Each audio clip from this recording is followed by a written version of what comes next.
Veja agora Mateus capítulo 23, verso 13. Olha o que diz a palavra de Deus.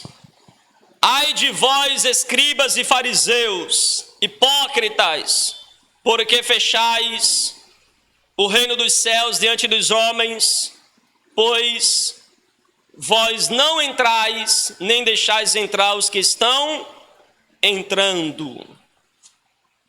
Irmãos, aqui Jesus começa agora a condenar diretamente os escribas e fariseus. Jesus os chama por classe. Ai de vós, escribas e fariseus. Jesus chama pela religião deles, que era uma religião meio misturada com a política, e Jesus os chama pelo nome. Eu sei que às vezes a gente fica, hoje na atualidade, né, a questão de ser denunciado, a questão de você levar um processo, não é? Você tem cuidado de falar da religião X, da religião Y, porque você pode levar um processo, mas Jesus não se preocupou com o processo. Jesus disse: escribas e fariseus, ai de vós. Em outras palavras, cuidado com o que aguarda vocês, por causa que vocês, veja aqui o que Jesus vai dizer, vocês estão deixando o reino dos céus diante dos homens. Irmãos, os falsos líderes, eles são amaldiçoados porque eles impedem as pessoas de entrarem nos céus. E observem que eu falei para você que eles não eram cristãos, ou não eram crentes, ou não serviam a Deus verdadeiramente, porque o texto diz que eles nem entram, então eles estão fora, e nem deixa quem quer entrar. Então eles não são do reino, e nem deixa quem quer entrar no reino entrar.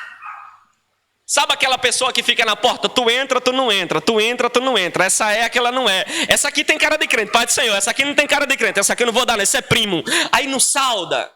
Ele se acha na porta do céu, então ele nem entra e nem deixa outros entrarem. Eles nem entram e nem permite aqueles que estão a entrar ou vir ao reino de Deus entrarem. Eles fazem de tudo para impedir as pessoas de crerem em Cristo, de seguirem a Cristo. Eles colocam fardos, eles colocam regras, eles colocam rituais, eles colocam o jugo da religião. Eles então estabelecem um monte de coisas que as pessoas, elas sentem dificuldades de ir a Cristo, e quando elas permanecem na religião pregada por eles, terminam tão sufocadas pelos fardos que não conseguem ver Jesus, porque estão oprimidas pelos fardos que colocaram nela, os fardos da religião. Irmãos, eles não pregam a salvação. Eles não pregam a salvação, eles pregam apenas ritos, apenas tradições, apenas regras, mas não prega a salvação, porque a salvação é como Paulo disse em Efésios 2, pela graça sois salvos.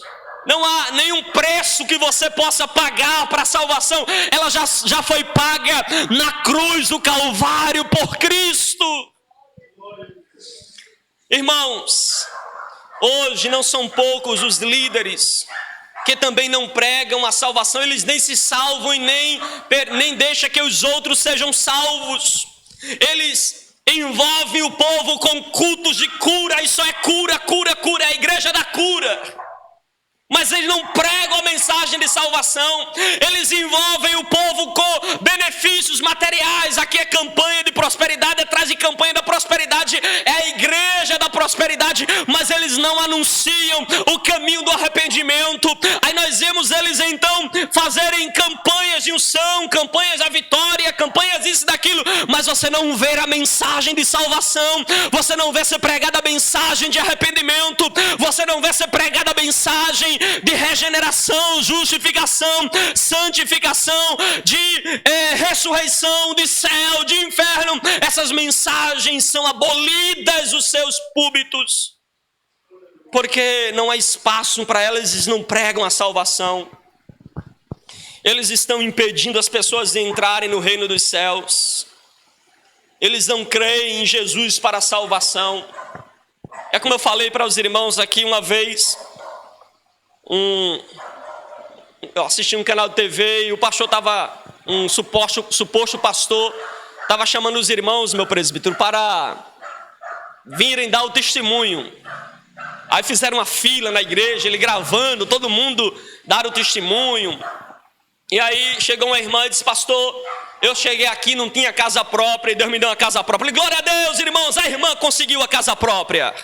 Aí a outra chegou e disse: pastor, a minha empresa estava falindo e eu cheguei aqui e fiz um voto com Deus e fiz isso e fiz aquilo, e Deus me abençoou na empresa, minha empresa prosperou. Irmãos, olha aqui, Deus fez a empresa do irmão prosperar. E ele saiu contando várias bênçãos. Entre esses irmãos chegou e fez assim: meu pastor, eu era um pecador miserável, um mau esposo, um mau homem, e eu encontrei Jesus, a minha vida mudou. Ele fez assim: mas conta o testemunho, irmão. Na minha vida mudou, pastor, eu encontrei Jesus. Disse: não, irmão, conta o testemunho. Esse irmão não tem testemunho não, sai, vem o próximo. Porque a mensagem da salvação não tem importância nesses lugares. A mensagem do rei, a mensagem financeira tem importância, mas a mensagem do reino a mensagem gratuita não tem importância. São descreditadas, são desprezadas. Observe no verso 14 que Jesus ainda aponta para mais um ai. São 7 ais. E ele diz assim no verso 14: ai de vós, escribas e fariseus hipócritas, porque devorais as casas das viúvas e para justificar fazeis longas orações, por isso sofrereis juízo muito mais severo. Irmãos, Jesus condena ou amaldiçoa líderes que exploram os mais fracos. As viúvas, os órfãos eram uma classe fraca da época. Era uma classe pobre da época, era uma classe que não tinha os recursos que hoje tem os órfãos e as viúvas. Era uma classe, numa linguagem fraca, e eles iam na casa das viúvas, principalmente nas viúvas que tinham uma herança. Eles iam nas casas das viúvas, devoravam tudo, irmãos, ficava nada, comia de tudo. Sabe aquela visita que vem de manhã, só sai de noite e ainda pede emprestado? Levava tudo da viúva, do órfão, levava tudo, deixava nada. Está aparecendo um irmão, uma vez um irmão, ele chegou para... Tem um irmão que ele tem uns 17 hectares de terreno, né? Ele tinha plantação de maracujá, de cana, de coco, de inhame, macaxeira, e ele tinha uma criação de peru muito grande, e esse jovem estava perto de casar. Aí quando o irmão disse: esse aqui é o dono lá da terra que eu lhe falei, e apresentou o irmão, né, tudo que ele tinha, quem ele era, aí o irmão chegou perto e disse assim: meu Deus. Aí falou línguas e disse assim: Deus me disse que eu vou ganhar um peru. Deus me disse que eu vou ganhar um peru, olha. Porque sabia que o irmão tem uma criação de peru, ele pensou: vou ganhar um peru para o casamento, né? Deu logo uma flertada com o irmão. Esses fariseus aqui, eles iam na casa da viúva, não podia ver nada. Posso levar? Não podia ver nada, irmãos. Aí para justificar, o que é que eles diziam? Eu vou orar por vocês. Eu vim trazer o espiritual aqui para vocês, a oração. Aí marcha dentro de casa, profetiza, né? E no final pede o din-din. Eu estou falando numa linguagem atual porque você sabe que tem muitas pessoas que vai à casa do irmão A, do irmão B, porque ele é profeta, porque ele é vaso, porque ele é instrumento. Aí vai na casa do irmão, profetiza, ora, e no final pede o pagamento por aquilo que profetizou na casa dos irmãos. Eles devoram a casa das viúvas, dos mais fracos. E às vezes faz até ameaça: se não abençoar o vaso, cuidado, hein? Abençoa o vaso. Sou profeta de Deus para te abençoar, mas se tu não abençoares, eu sou profeta para te amaldiçoar. E não fales nada, porque, ai de ti se tocar no ungido do Senhor, hein? Aí você fica, né? Se treme todo dentro de casa. Pronto. Se você conhecia, não tiver base, né? Você se vai, né? E então eles começam a devorar as casas das viúvas, disfarçando com intensas e longas orações. Veja o verso 15. Ai de vós, escribas e fariseus hipócritas, porque rodeais o mar e a terra para fazer um prosélito, e uma vez feito, tornais filhos do inferno 2 vezes mais do que vós. Irmãos, os falsos líderes são amaldiçoados porque eles fazem prosélitos para si. Eles não pregam para que as pessoas se rendam a Cristo. Eles pregam para que as pessoas se convertam à sua religião. Irmãos, o dia que a gente sair para evangelizar e dizer, olha, você agora é convertido ao ministério Verdade e Vida, irmãos, quão horrendo pecado nós estamos cometendo. Porque a salvação não é denominacional. A salvação não está na placa da igreja. A salvação está aonde quer que tenha alguém que busca o Senhor Jesus como seu único e suficiente Senhor e Salvador da sua vida. E eles andavam, irmãos, longas distâncias, desertos adentro, para fazer um prosélito ao farisaísmo, para ser um seguidor deles, faziam discípulos para si. E com isso eles não estavam preocupados em salvar, em ganhar almas para Deus. Eles estavam preocupados em arrebatar pessoas para o seu aprisco. E às vezes, uma das principais características é querer, a gente usa um linguajar de pescar no aquário dos outros, não é? Ele não quer pregar para ímpio, não. Ele quer pregar para crente. O senhor é crente? Eu vou convencer você que deve ir para a minha religião, porque a minha religião é melhor. Porque a minha religião... Não tenha medo desse... Olha, primeiro que você Paulo vai até dizer, né? Julgais as profecias. Então, assim, você não pode ficar com... Porque às vezes a gente tem e justamente isso aí acontece muito, meu presidente, na questão de igrejas onde eles colocam o líder intocável, não é? Até para falar com ele é uma cerimônia. Aí você cria um medo do líder, não é respeito mais, é um medo. Cuidado, porque se ele disser qualquer palavra contra mim, né, ou ele profetizar algo contra mim, misericórdia, né? Ele fica com medo, porque eles criaram justamente aquela questão do medo nas pessoas, de colocar o líder acima de tudo e de todos. Então qualquer palavra que esse líder disser, cuidado. Então veja que cai exatamente nessa condenação de Jesus. São falsos líderes religiosos. E Jesus então, ele amaldiçoa aqueles que fazem prosélitos para si, porque o objetivo dele não era a glória de Deus, mas fazer então discípulos para si. O crédito era pessoal. Eles faziam presas para si. Não era pessoas para Deus, era presas para si. Era pessoas que pudessem ser seus seguidores. E aí Jesus disse que eles tornavam então filhos do inferno 2 vezes mais. Era um inferno em dose dupla.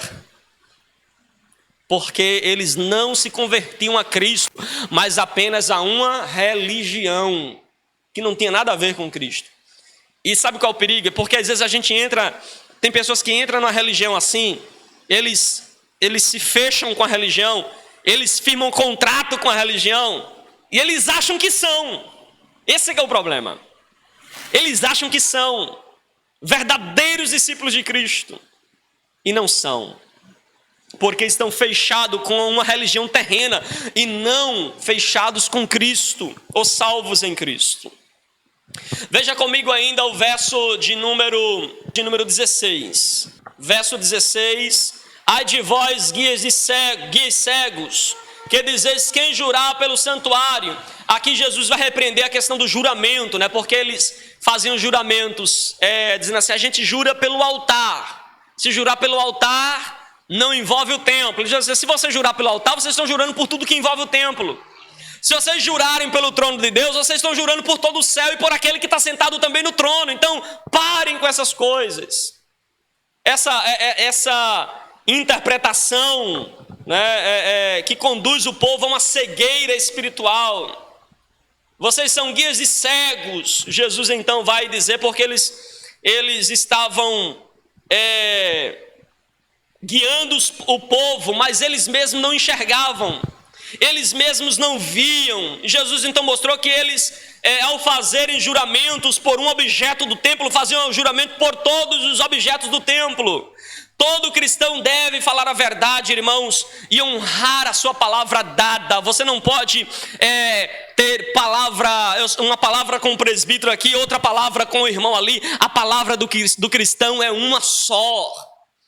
Independentemente de juramento, que era o caso da época, afirmar ali a palavra, o crente precisa ser sério e responsável por aquilo que ele diz, por aquilo que ele fala. Hoje está tão difícil, irmãos? Ninguém acredita mais na palavra de ninguém, porque antigamente uma palavra tinha um peso muito grande. Hoje a gente vê que palavra já não vale mais nada. Não vale mais nada. As pessoas usam documentos também estão quase sem valer mais nada. Tem que ir para a justiça para resolver, porque nem mesmo um documento assinado, a pessoa dizendo que confirma aquilo, não quer mais, ou não dá mais crédito, ou não tem mais a mesma força de antes. Você vê então total desprezo.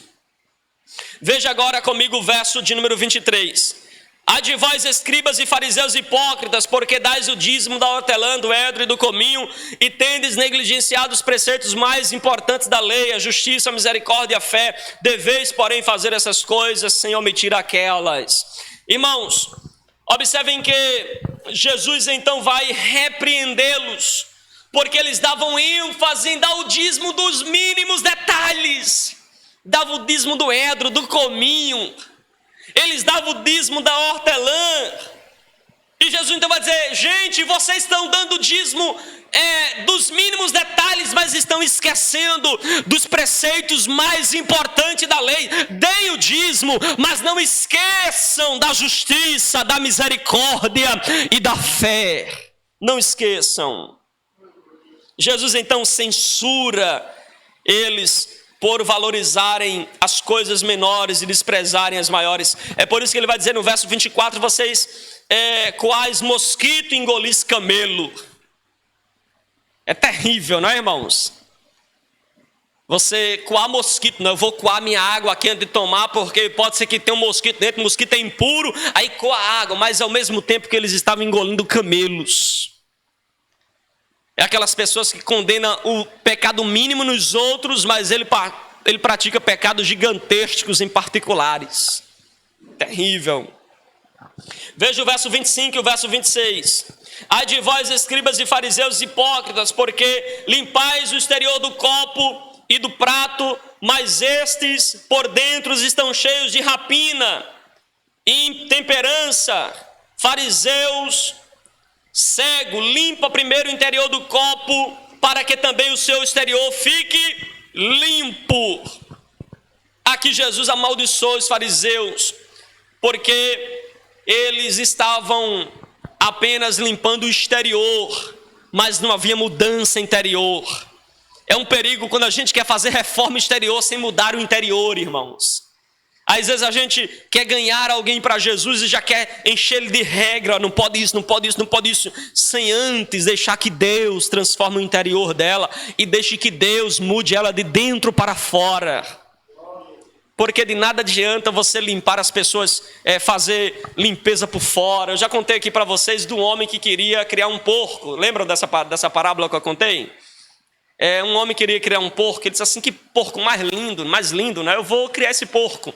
Só que eu não posso ter um porco sujo dentro de casa. Então ele deu um banho no porco, limpou o porco, foi no mercado, comprou perfume para o porco, comprou rações limpinhas, comida, um pratinho para o porco. Irmão, ele começou a cuidar do porco como se fosse um animalzinho de estimação.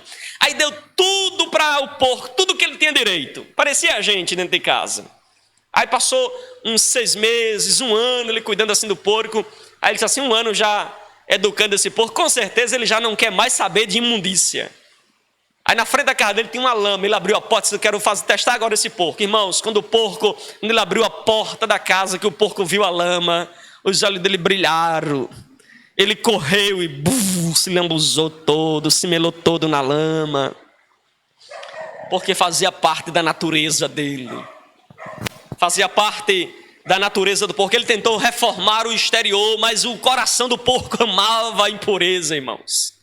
Então os fariseus, eles cuidavam do externo, mas não havia transformação interior.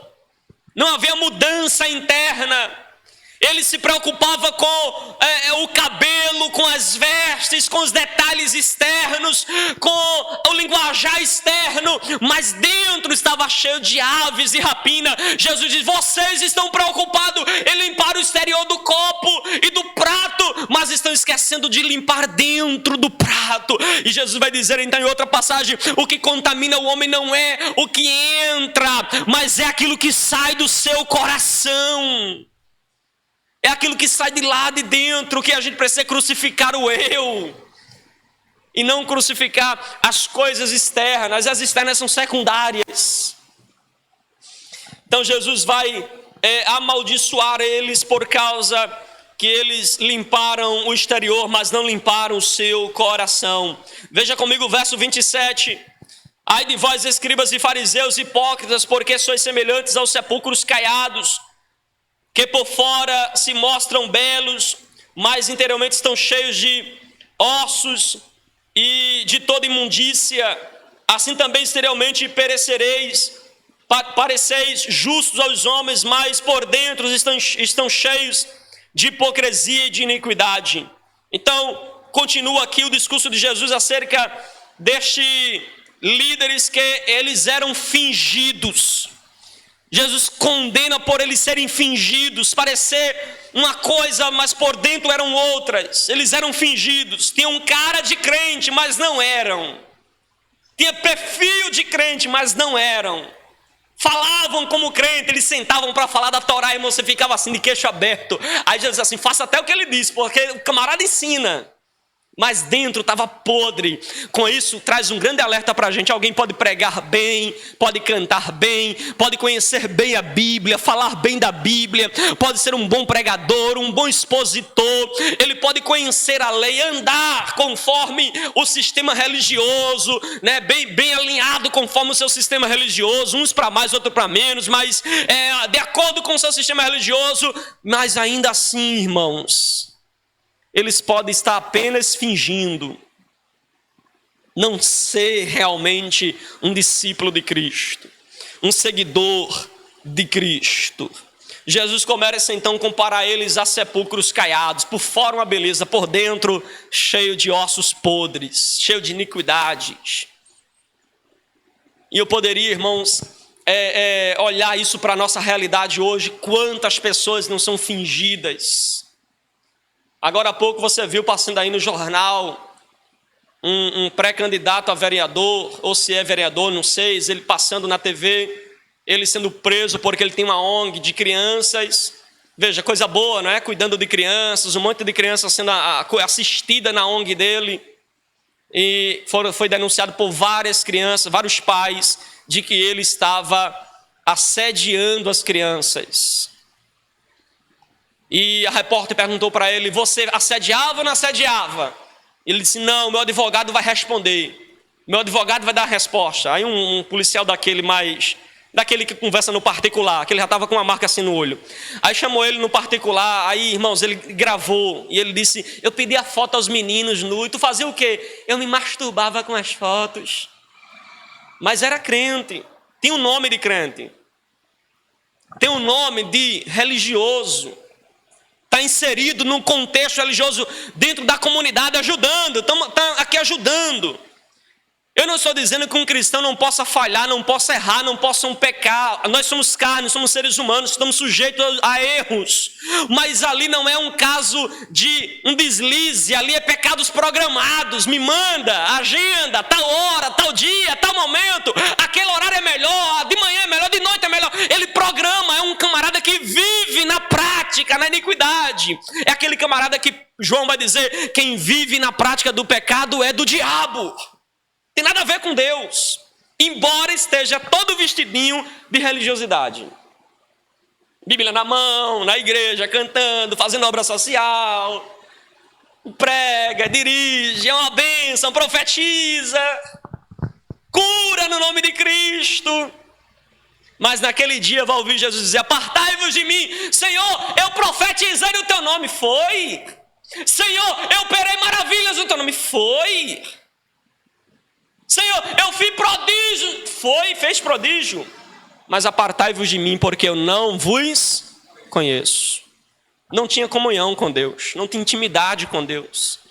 Ele fazia parte do sistema religioso, sabia tudo da religião, mas não tinha comunhão com Deus, com o Senhor. Amém. E eu vou só citar a última aí para a gente encerrar. Verso 30. 29 e 30, né? Ai de vós, escribas e fariseus hipócritas, porque edificais os sepulcros dos profetas, adornais os túmulos dos justos, e dizeis, se tivéssemos vividos nos dias dos nossos pais, não teríamos sido seus cúmplices no sangue dos profetas. Aqui Jesus censura eles, porque eles perseguiam os verdadeiros profetas. Desde Abel até o profeta Zacarias, eles sempre perseguiram os verdadeiros profetas. Irmãos, um falso profeta é um perseguidor de um verdadeiro profeta. Ele tem medo de quem gosta de Bíblia, de quem realmente lê palavra, de quem realmente busca a Deus. Ele tem medo, ele persegue.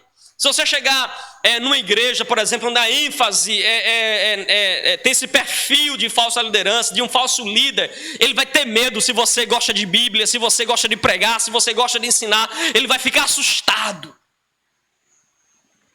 Eu já fui para a igreja assim, sabe, quando tem aqueles vasos que profetiza para lá, profetiza para cá, né? Aí alguns irmãos me mencionam, tá aqui o pastor Fagner, né, gosta de pregar a palavra, homem sério, aí fala, aí quando diz, né, irmãos, aí eu vejo o vaso profetiza para todo mundo, mas não vem em mim, eu fico, Senhor, e eu? Para todo mundo, ele fica, ele cai fora, ele diz, aqui não, né? Esse é perigoso. Uma vez um vaso, viu, ele chegou, aí foi para um presbítero da igreja, disse assim, começou a profetizar. O presbítero estava passando por uma dificuldade, ele sabia da dificuldade em algumas coisas. Aí ele foi querer usar, né, o que ele sabia na profecia, e foi lá falar com o presbítero, e começou a dizer, e começou a falar. Aí o presbítero disse assim, Senhor, me responda uma coisa. O presbítero interrogou o profeta, me responda uma coisa. Aí fez uma pergunta, o vaso gaguejou e foi para lá e foi para cá e não sabia responder mais. Disse assim, senta, porque o Deus que fala comigo sabe responder minhas perguntas. Aí ele sentou no meio de todo mundo, ele mandou sentar, senta, porque quando Deus fala comigo eu quero fazer umas perguntas para ele e ele me responde quando eu pergunto. E ele aproveitou que o vaso foi lá dizendo que era Deus, né? Aí ele perguntou, o vaso não soube responder nada a ele. Gosta dessas coisas. Uma vez o pastor pregou uma mensagem, sabe, daquela no altar, e quando terminou, que ele desceu do púlpito, aí a irmã fez assim, pastor, Deus manda te trazer uma palavra. Deus mandou falar com o senhor. Aí o pastor olhou para ele e fez assim, e Deus mandou dizer que não é para lhe ouvir. A irmã ficou, acabou, né? Deus disse a ela que era para falar com o pastor, e o pastor disse que Deus falou com ele que não era para ouvir ela. Então, travou Aí ela ficou. Amém, meus irmãos. Por isso que a gente fica com a palavra, é melhor. A palavra de Deus é fiel. Amém? Ficamos de pé e vamos assim agradecer ao Senhor. Queremos assim convidar o nosso presbítero, ele que está nos dando a honra de estar aqui conosco. É amigo também do presbítero Paulo, nosso presbítero Robson. Ele vem da igreja Batista da Capunga. Seja muito bem-vindo para estar conosco, está cooperando aqui com a igreja nesta noite para a glória de Deus. Vou convidá-lo para assim fazer a oração final, agradecendo ao Senhor, orando também por nossas vidas. Amém, meus irmãos? Espero que Deus aplique essa palavra aos seus corações. Quero também aproveitar a oportunidade, desejar já as boas-vindas ao presbítero, viu? Seja bem-vindo, as portas estão sempre abertas. Amém? Deus abençoe o Paulo, né, que o conhece também, o referenda, né, para estar aqui também conosco, que Deus o abençoe. Deus abençoe também os demais irmãos que sempre estão conosco, né? Está também aqui a nossa querida irmã, seja muito bem-vinda, é uma alegria poder receber a senhora, sempre que puder venha. É sua vizinha também, irmã Nilda?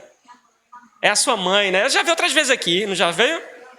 Que eu estava achando familiar, certo? Mas seja muito bem-vinda, viu? Você está em casa, a irmã Nilda daqui de casa, está em casa, amém? Que Deus abençoe a senhora em nome de Jesus. Queridos irmãos, graça e a paz para todos. Vamos orar agradecendo a Deus, né? Boas palavras. Faz tempo que eu não ouço uma mensagem que Deus possa continuar te abençoando, né? E é bom que todo mundo está vendo, né? Que aprendeu, né? Meditando ali. Vou rever em casa, né? Que faz tempo, irmão. São 22 anos de ministério. E faz tempo que eu ouço essas coisas. O nosso presbítero Paulo me conhece, já levei ele para alguns cantos já. E infelizmente a gente vê isso. E eu quero agradecer a Deus, agradecer a Trindade Santa por ter esse privilégio de lhe conhecer hoje, trazendo essa mensagem, que Deus possa continuar, né, usando você, mesmo que venha uma pessoa. Mas o importante é que Deus continue te ajudando. Eu aprendi muito nessa noite. Eu tenho certeza que estão em casa, que vieram aqui, não deram viagem perdida, né, irmãos? Vamos orar, né, para que Deus venha continuar. Minha esposa não pôde vir, que está enferma. Peço que as irmãs orem por minha esposa Edna, né, para que Deus venha dar vitória em nome de Jesus. Amém? Quem precisa de oração? Querido Deus, Senhor da glória, Jesus Cristo, eu te apresento o teu filho, Jesus, o anjo da igreja que trouxe uma mensagem tremenda, Deus. Uma mensagem que hoje, atualmente, não está sendo mais ouvida. Não está sendo feita de aplausos, Deus. Multidões não estão abrindo seus ouvidos para ouvir uma mensagem dessa. Mas graças a Deus que aqui na nossa cidade existe um homem de Deus que trouxe uma mensagem poderosa a nós que estão aqui, Deus, que vieram com o intuito de aprender, Deus, não de receber bênçãos, que bênçãos também é coisas boas, mas o importante é ouvir a tua mensagem, as mesmas mensagens que muitos não queriam ouvir, até pessoas que te viram, Deus, ocularmente se afastaram, recuaram, mas hoje, graças a Deus, que o Senhor levantou este homem para nos ajudar, levantou ele, Deus, com sua esposa para trazer mensagens poderosas, Deus, para os nossos corações, para que nós possamos sair daqui fortes, sair daqui com escudo e sair com a espada para vencer Satanás, para vencer falsas profecias, para vencer coisas, Deus, que muitas vezes alegram o nosso coração, mas que nós chegamos em casa, nós chegamos nas ruas, nós vemos que aquilo ali, Deus, é meramente palha, coisas que aparecem e depois desaparecem, mas essas palavras são palavras duras de pedra, que ficam e raizam de nossas almas, e que nós possamos sair daqui de posse de uma grande vitória, em nome de Jesus. Que toda a igreja diga amém. Estenda suas mãos para receber a bênção apostólica. Que a graça do nosso Senhor e Salvador Jesus Cristo, o grande amor de Deus, a comunhão e as consolações do Espírito Santo seja com cada um de nós, hoje para todo sempre. O povo de Deus diz amém. Que Deus abençoe os irmãos em nome de Jesus. As programações seguem normalmente em nome de Jesus.